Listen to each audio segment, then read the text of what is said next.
Muy buenas noches para todos. Vamos a dar la continuidad entonces a la materia de legislación laboral. Habíamos cerrado con el video anterior trabajando los temas de liquidación de pila para contratos de prestación de servicios y ya entonces nos vamos a entrar un poquito en la liquidación de nómina, teniendo en cuenta que nosotros aquí vamos a ver la pila desde una liquidación de nómina como tal. Muy bien, entonces para entender entonces el componente de liquidación de nómina, vamos a tratar de desglosar por componentes y vamos a ver un primer componente, se denomina el devengado. ¿Qué es? Son todos aquellos pagos que constituyen un salario y están contraprestando la labor que se realiza. ¿Cómo así? O sea, la labor que desempeña el empleado es pagada a través de un salario o diferentes tipos de pagos que los vamos a ver uno a uno. Entonces esos pagos se van a denominar constitutivos de salario porque, como aquí lo dice, están contraprestando la labor que se realiza, ¿sí? La están compensando. Muy bien, entonces vamos a mirar en un primer elemento, vamos a mirar el salario y vamos a identificar que ese salario puede ser en dos tipos. Uno, dinero, normalmente lo asociamos con el salario básico, ese salario es el que se pacta por contrato y es equivalente a 240 horas, 8 horas diarias durante 30 días. Cabe resaltar que en talento humano se estandarizan los meses a 30 días, independientemente de que el mes tenga 31, y por consecuente, pues entonces podemos ver que el año se va a estandarizar en 360 días. Ese es uno de los principios fundamentales a la hora de trabajar en el área de talento humano, con la liquidación de la nómina. Bueno, muy bien, entonces, ese es el dinero. Eh, Resulta que también se puede dar salario en especie, ese salario en especie, pues digamos que lo podemos trabajar inicialmente hablando de vivienda, alimentación, y hay un tema importante de destacar, son los viáticos permanentes. Entonces, por ejemplo, el tema de viáticos son el dinero que le doy a un empleado para que haga una representación de la compañía, normalmente cuando se encuentra realizando viajes. Cuando la persona realiza correrías a nivel país, por ejemplo, hablemos de Colombia, visita los diferentes pueblos de Colombia, pues entonces tendrá unos viáticos para alojamiento, alimentación, entre otros. Y es importante, cuando los viáticos no sean permanentes, o sea, que sean reiterativos con una periodicidad, pues entonces no se van a catalogar como salario, ¿sí? Tiene que tener el criterio de permanente. Muy bien. En un segundo espacio y entendiendo pues el tema de que este salario básico está dado por 240 horas totales, vamos a mirar algo que es el tema de trabajo o tiempo suplementario. Tiempo suplementario está compuesto por las horas extras diurnas, las horas extras nocturnas, también está dado por las horas extras diurnas festivas y las horas extras nocturnas festivas. Cada uno tiene un porcentaje, como usted lo ve acá al frente, y es el porcentaje sobre el cual se le va a pagar ese tiempo suplementario al empleado. Pero vamos a entender que es un poquito el tiempo suplementario. El tiempo suplementario serían todas aquellas horas que trabaje un empleado por fuera de los siguientes parámetros. Primero que todo, entonces decimos que en la legislación laboral colombiana eh, normalmente la jornada ordinaria de trabajo son 8 horas de trabajo diario. Cuando la persona trabaja más de 10 horas diarias, independientemente que se vayan a compensar en cualquier otro día, pues entonces cualquier hora que sobrepase las 10 horas diarias se va a catalogar como hora extra. Ya tendríamos que analizar según las jornadas de qué tipo y según el día si es un festivo o no.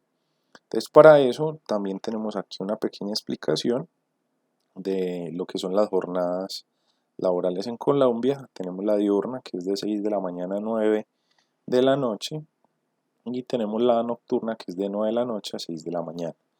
Muy bien, entonces ya sabemos, si el empleado trabaja 11 horas, la hora número 11 va a ser catalogada como una hora extra, ¿sí? y si la realiza en la jornada de 6 a 9 pm, pues entonces va a ser una hora extra diurna. Si la trabaja de 9 a 6, de 9 pm a 6 de la mañana, pues entonces sería una hora extra nocturna. ¿Qué ocurriría si se presentara en un día festivo o domingo? Pues entonces, teniendo en cuenta la clasificación de jornada, lo podríamos catalogar como hora extra festiva, ya sea diurna o sea nocturna. Pasa lo mismo, también nos presentan un acumulado semanal, son 48 horas ordinarias las que se trabaja de forma semanal. Si el empleado trabaja 49, entonces la hora 49 se cataloga como una hora extra.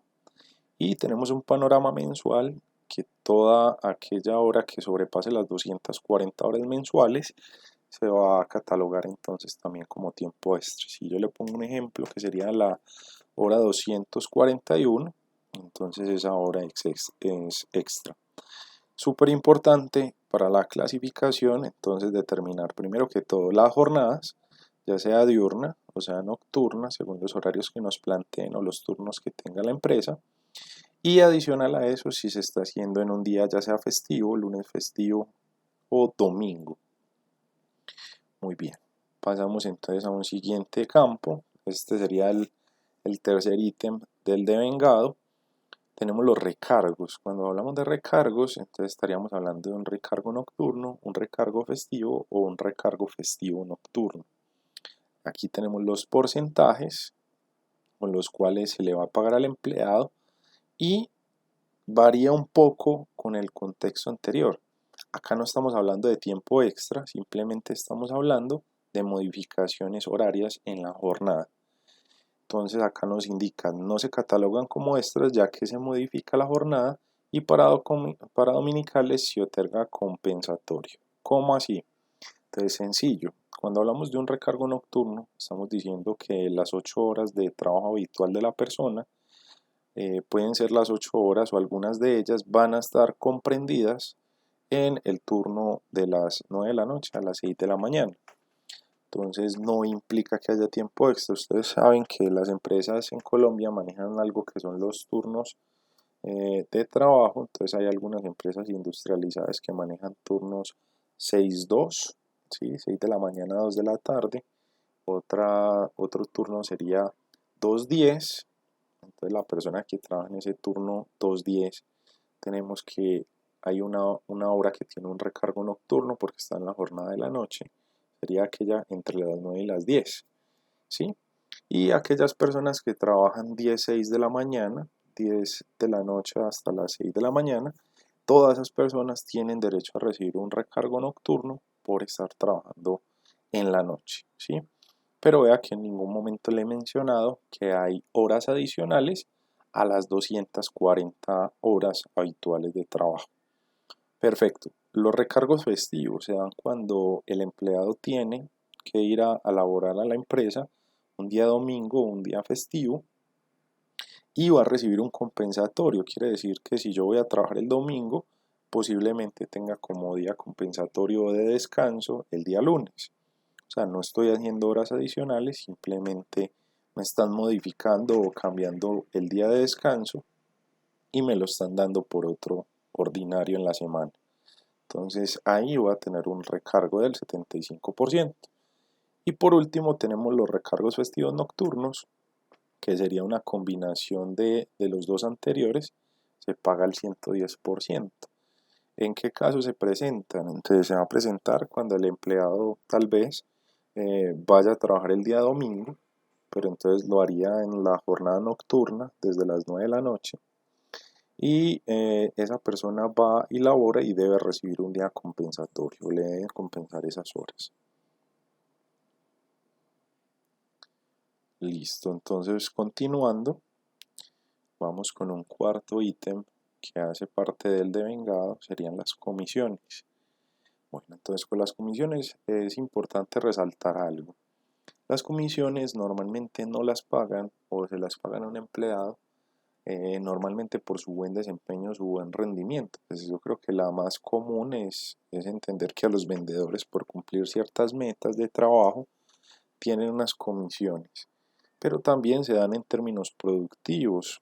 ¿Cómo así? Entonces resulta que porque lograste el cumplimiento, la meta de producción, tenés un incentivo, una comisión por haberla logrado. Entonces hubo un esfuerzo, hubo un desempeño adicional y eso se va a catalogar como comisión. Es importante diferenciarlo del tema bonificación, porque la bonificación por definición es un pago liberal que da el empleador, perdón, simplemente porque así lo deseó. Entonces se lo traduzco un poquito más en paisa, sería un pago porque simplemente le dio la gana. Entonces, ¿qué pasa? La comisión, diferente a la bonificación, tiene un efecto en los costos de las organizaciones. ¿Cómo así? Cuando hablo de comisión, esa comisión va a ser tenida en cuenta para aportar a su EPS, también va a ser tenida en cuenta para su fondo de pensiones. Adicional a eso, con eso le van a pagar también sus cesantías y todo lo que se denomina prestación social. Mientras que si lo llamamos bonificación, pues usted no tiene derecho a que se le calcule ese valor adicional que le están dando dentro de ninguno de los conceptos prestacionales. Como le menciono, pues algunas de las prestaciones sociales sería la EPS, la AFP y cesantías, primas, entre otras. Muy bien, entonces aquí le voy a dejar una nota. Se presta para tratamientos indebidos y reducir los costos en las empresas. Entonces, cuando una persona recibe un dinero debido a su productividad, debido a su buen rendimiento o a su buen desempeño, normalmente se conoce como comisión y va a integrarse en el componente de los devengados y se va a tener en cuenta para los cálculos prestacionales. Pero si lo llaman bonificación, pues no se va a tener en cuenta y lo vamos a ver más adelante dónde se ubicaría. En un caso muy puntual pasa con los call centers. Voy a poner un ejemplo. Un call center le dice a un empleado: si recuperas 100 millones de pesos en cartera, te voy a dar una bonificación. ¿Sí? Te va a dar una bonificación de 200.000 pesos. Entonces resulta que eso es un tratamiento indebido, no se debe de hacer, eso realmente se llama comisión. ¿Por qué? Porque está dada por un condicionamiento en el desempeño. Listo. Entonces cuando eso ocurre, deja de llamarse bonificación. Ya habíamos visto un concepto que se llama realidad sobre las formas. En este caso sería una comisión. Es importante hacerlo bien porque las sanciones son las siguientes. Vamos a ver que por aquí hay que pagar una EPS. Listo. En el componente de deducciones. Pasa lo siguiente. Me van a pedir, si se dan cuenta que dicen tratamiento indebido, que recalcule todo lo que hice mal y que lo pague. Adicional a eso, pues tiene una implicación en las prestaciones sociales y me va a tocar pagarle una plata adicional al empleado. Más adelante vemos ese tema sancionatorio. Muy bien, ahí culmina el tema el devengado, el componente del devengado. Cuando hablamos de devengado, vamos a suponer que son todos esos más, toda esa cantidad de dinero que le tengo que dar al empleado. Listo. Y nos vamos a remitir a un componente que se va a llamar deducción. ¿Sí? Entonces aquí vamos a ver qué es lo que le resto a lo que ya el empleado se ha ganado. Listo, entonces inicialmente en este bloque de deducciones vamos a mirar el tema del EPS. A todo empleado con un contrato laboral se le va a descontar el 4%, teniendo en cuenta lo que devengó, y se le va a consignar a la EPS. En este caso la EPS pues es de libertad, la escogencia del empleado frente a cuál es la entidad prestadora de salud en la que desea estar. Muy bien. El tema de la AFP, que sería el otro componente, también es una deducción del 4% y se va a catalogar como un ahorro, el cual está proyectado para que sirva para su retiro o para su vejez en el futuro. Entonces aquí de pronto hay una implicación grande con el tema principalmente que habíamos pasado ahorita, el tema de las comisiones. Cuando una empresa no tiene en cuenta las comisiones de forma debida, o sea, no las incluye dentro del componente del devengado, pues el empleado va a observar en su fondo de pensiones que hay un menor ahorro. Quiere decir que en el futuro pues va a tener menos dinero a la hora de pensionarse o de jubilarse. Entonces el sentido como tal sería que la empresa efectivamente tenga en cuenta esas comisiones, eh, y que obviamente pues él se pueda beneficiar de ellas en un futuro. Bueno, recordemos también que existe otra deducción. Esta deducción es muy poco conocida. Aquí le dejo más o menos de qué se trata. Se llama Fondo de Solidaridad Pensional. Es un fondo cuenta, normalmente se denominan así, o sea, fondos de destinación específica creados por el gobierno, donde hay una plata que nosotros como contribuyentes aportamos y que sirve, digamos, para mitigar ciertos problemas sociales. En este caso, por ejemplo, lo que busca es tratar de darle una pensión a aquellas personas que no pueden acceder por X y motivos, y la idea es que hay unos trabajadores en específico que van a aportar a este fondo de solidaridad pensional. Entonces, bueno, aquí están más o menos las condiciones en este cuadro, y más o menos la lectura sería: aquellas personas que devengan entre 4 salarios mínimos hasta 15, o bueno, hasta menos 16. Entonces tenemos entre 4 salarios mínimos y menos de 16 van a aportar el 1%, de su salario, en este caso del devengado, a ese fondo de solidaridad pensional. Tengamos en cuenta lo siguiente, que 4 salarios mínimos con base en un salario mínimo actual, recordemos que el salario mínimo está en 877,803, 4 salarios mínimos serían 3.511.000, aquí lo tenemos, 212 pesos. Entonces, cuando la persona devenga este valor, que serían los 4 salarios mínimos, hasta menos los 16, o sea, hasta 15.9 salarios mínimos, estaríamos hablando de que va a aportar un 1%. Cuando la persona está entre 16 y 17 salarios, va a aportar el 1.2 de lo que gana del total bruto del devengado, y así sucesivamente va a subir en la escala. En este caso tenemos de 17 a 18 el 1,4, de 18 a 19 el 1,6, y tenemos entonces de 19 a 20 el 1,8, y aquellas personas que devengan más de 20 salarios mínimos pues van a aportar el 2% de lo que devengan. Entonces más adelante vamos a tratar de ver un pequeño ejemplo de esto, de su cálculo, al igual que de los anteriores conceptos. Muy bien, entonces vamos a bajar un poco más. Tenemos otro componente de las deducciones a un empleado y serían los embargos. Entonces tenemos embargos por tipo de alimentos, financieros y otros, y hacerles claridad en lo siguiente. Todo embargo que se le vaya a realizar al empleado pues debe tener autorización expresa de él, si no, no se le puede hacer ninguna retención o tampoco se le puede hacer ninguna deducción. Entonces, en el único caso que de pronto no se requiere una autorización por escrita del empleado sería en un embargo de alimentos, y que en los casos donde la persona devenga un salario mínimo pues le dejarán embargar hasta el 50% de ese salario como tal. Recuerde que en Colombia existe el término salario mínimo mensual legal vigente, y que como equivalente lo llevamos al término de mínimo vital. El mínimo vital que requiere una persona o que necesita una persona para poder vivir de forma digna. Entonces no se puede afectar ese salario mínimo. En el único evento que se puede sería en este embargo de alimentos en favor de la madre y el bebé. Y tenemos los financieros u otros, y requieren autorización del empleado y no pueden afectar ese salario mínimo.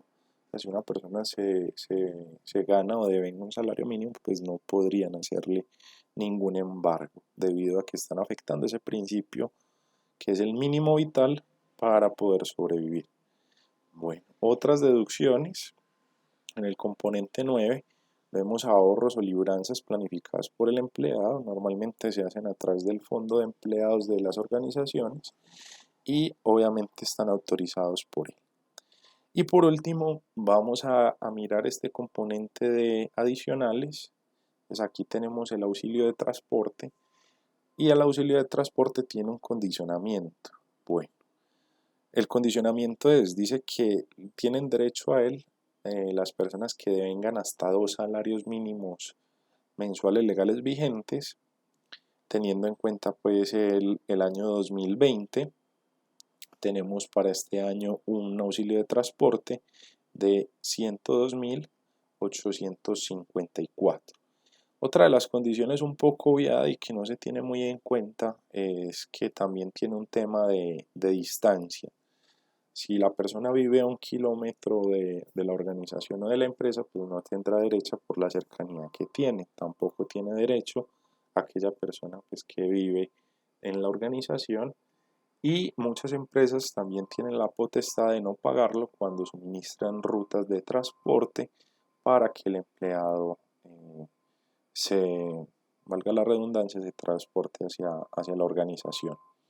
Listo. Y por último, y lo dejamos de último porque este concepto, al igual que el auxilio de transporte, no debe afectar entonces los cálculos de EPS ni AFP, y como se lo mencioné anteriormente, son regalos o pagos liberales dados por el empleador que no tienen en ningún momento el sentido de remunerar o incentivar la labor que usted está desarrollando. Listo, muchachos, entonces ya terminado pues como los componentes de la liquidación de nómina, quiero hacerle énfasis, me voy a volver un poco en el tema del tiempo suplementario. Recordemos entonces que el tiempo suplementario se va a presentar en aquellos casos donde la persona al trabajar más de 10 horas diarias, pues entonces esa hora después de la décima se configura como tiempo extra. Lo mismo cuando hablamos de las 48 horas semanales, y normalmente nos vamos a basar mucho más en estas dos, las 240 mensuales no tanto, porque tenemos en cuenta que las organizaciones muchas veces tienen estandarizados sus pagos de forma quincenal. Es un poco raro encontrar empresas que manejan el tema de compensación mensual. Y bueno, resaltamos eso como importante. Vamos a resumir un poquito lo que vimos. Aquí tenemos una plantilla donde le voy a tratar de explicar un poco más o menos cómo sería entonces la liquidación de una nómina. Entonces una liquidación de una nómina tiene la primera estructura que ya vimos, tiene un devengado compuesta por unos signos más, ¿sí? Que serían todos esos ingresos a favor del empleado, iniciando por el salario básico, aquel salario que se pactó en el contrato, siguiendo por el tiempo suplementario, teniendo en cuenta también los recargos y las comisiones. Hasta ese momento llevamos algo que si hacemos la sumatoria de esos valores, cuando estemos haciendo un ejercicio, pues entonces eso se va a denominar total bruto a pagar. Ese total bruto a pagar es fundamental, ¿sí? Porque de hecho para el bloque siguiente, que sería el tema de deducciones, que serían todos los signos menos, pues aquí lo tenemos resaltado con menos. Por ejemplo, para la EPS, AFP y Fondo de Solidaridad, que aquí está el interrogante, pues no está definido el porcentaje porque depende de qué, del total bruto a pagar, ¿sí? Hay que analizar eso, o el total del devengado. Entonces, ¿qué hay que tener en cuenta? Que todos estos valores en las deducciones se calculan considerando el bruto a pagar. Y por último tenemos el componente que no afecta los anteriores, sería el de otros o adicionales, y es donde sumamos el auxilio de transporte y sumamos también la bonificación. Tengamos eso presente. Más o menos así sería la estructura de una liquidación de nómina, y con base en eso pues entonces al finalizar al total bruto a pagar le vamos a hacer la resta de las deducciones y por último vamos a hacer la sumatoria de estas adiciones. Recuerde entonces que el auxilio de transporte se analiza teniendo en cuenta el salario y las comisiones. No debe sobrepasar 1.755.606 pesos. ¿Sí? Entonces hay que analizar cuando estemos liquidando la nómina que la persona no devengue más de ese valor. Listo, perfecto. Acá le voy a explicar una pequeña fórmula de cálculo equivalente a las horas extras y los recargos, y va a estar estandarizada siempre en lo mismo. Lo primero que hay que hacer es encontrar el valor de la hora, multiplicarla por la cantidad de horas del componente que vaya a hallar, ya sea una hora extra o un recargo, y por último el porcentaje de recargo. Entonces los porcentajes acá los tenemos, normalmente están fijos y no cambian. Para finalizar y para que nos quede un poquito más clara la estructura, vamos a tratar de realizar el siguiente ejercicio. Entonces, con base en el ejercicio que yo le planteo, pues espero que usted también lo materialice en el ejercicio propuesto en la hoja siguiente. ¿Sí? Entonces, este queda para su desarrollo con base en la explicación. Yo voy a realizar el que se encuentra en plantilla de nómina y se lo voy a dejar como ejemplo. Entonces, para eso, lo primero que tenemos que hacer es desarrollar el paso a paso y según el ejercicio, pues entonces ir diligenciando los datos. Yo los voy a ir diligenciando aquí justo al frente y vamos a poner lo siguiente. Entonces me pregunta salario básico, entonces voy a leer el ejercicio. Liquide la nómina de Juan, quien devenga un salario mensual de 900.000 pesos. Entonces el salario de Juan son los 900.000 pesos. Lo voy a copiar y le voy a dar formato de número. Listo. Entonces ya tengo el primero de los conceptos. Adicional a eso, dice, y tiene 2 horas extras nocturnas. Entonces voy a ubicar aquí la cantidad. Ven, aquí le voy a quitar el porcentaje. Le voy a poner 2 horas, cantidad 2. Me dice que tiene 5 horas extras diurnas festivas. Entonces vamos a ubicar 5 en este concepto. Y adicional a eso, me dice que tiene unos recargos festivos. Bueno, vamos a ponerle que tiene 3 recargos festivos. Vamos a ponerlos acá, 3 recargos festivos. Y dice, tenga en cuenta que obtiene una comisión por 450.000 y una bonificación por 180.000. Entonces, de lo que compete al componente del devengado serían las comisiones, los 450.000. También voy a hacer lo siguiente, le voy a poner formato de número o de moneda y tenemos entonces los valores que nos da el ejercicio. Bueno, vamos a poner el último, estaría en la parte final, nos habla de una bonificación por valor de 180.000. Vamos a poner 180.000 y vamos a darle también formato de planta. Listo. Entonces hasta el momento ya suministré la información que me da el ejercicio. Vamos a empezar a resolverlo. Entonces, primero que todo, vamos a resolver estos 3 elementos, que son los únicos que todavía no tengo cuantificados. ¿Sí? Para eso le voy a poner como un color diferente, para que se pueda ver su desarrollo. La idea es desarrollarlo acá al frente y me voy a basar en la fórmula que tenemos aquí, la fórmula de cálculo. En este caso tenemos la cantidad, ¿sí? Ya nos la da el ejercicio y la acabamos de escribir al frente de cada concepto. Y el porcentaje de recargo, pues ya tenemos cada uno de los porcentajes. Lo único que está pendiente entonces sería hallar el valor de la hora. El valor de la hora lo vamos a hallar de la siguiente manera. Para eso dejé un campo específico acá y lo que vamos a hacer es lo siguiente. Voy a poner el igual de las fórmulas de Excel y lo que voy a hacer es tomar el salario, en este caso serían 900.000 pesos, y lo voy a dividir siempre en 240. ¿Qué son las 240? Son las 240 horas que se pagan en un mes.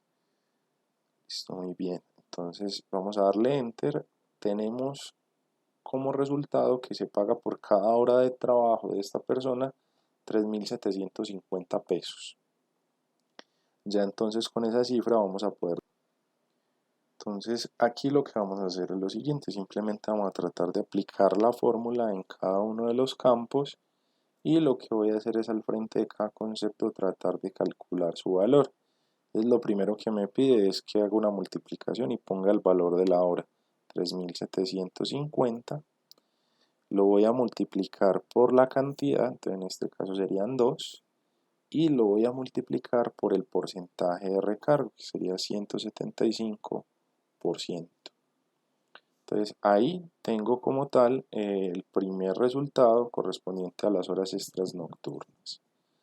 Vamos a continuar con el siguiente cálculo y lo que vamos a hacer es exactamente lo mismo. Siempre va a ser lo mismo, es un procedimiento que se reitera. Entonces acá vamos a calcular horas extras diurnas festivas. Primero que todo el valor de la hora son 3.750.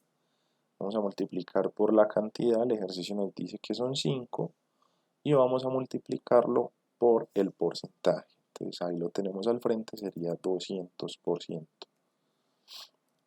Por último, para el componente del devengado vamos a calcular los recargos festivos y esos recargos festivos nos dice que son 3, entonces 3.750 lo voy a multiplicar por la cantidad que son 3 por el porcentaje que sería el 75%. Muy bien, entonces aquí ya tenemos los valores que nos pide que calcule el ejercicio. Lo único que nos falta sería totalizar esos valores. Simplemente vamos a hacer la sumatoria. Digamos que estoy trabajando en Excel porque facilita mucho el tema de cálculos. Entonces vamos a sumar estos valores a los resultados. Recuerde, simplemente es que pongo un igual y empiece a seleccionar valor por valor poniendo el signo más. Entonces, en este caso estamos hablando de Juan. Juan tiene un bruto a pagar de 1.409.063 pesos. Muy bien, vamos a bajar y vamos a tratar de calcular las deducciones. Entonces, en este caso, nos está indicando lo siguiente. Dedúzcale el 4% por concepto de EPS. Entonces, simplemente lo que vamos a hacer es calcular el 4% de ese total bruto a pagar. Entonces el total bruto a pagar son 1.409.063 y lo vamos a multiplicar por el 4%. Vamos a ponerle aquí formato de plata. Listo, muy bien. Y adicional a eso, entonces vamos a hacer el cálculo de la AFP que sería totalmente igual.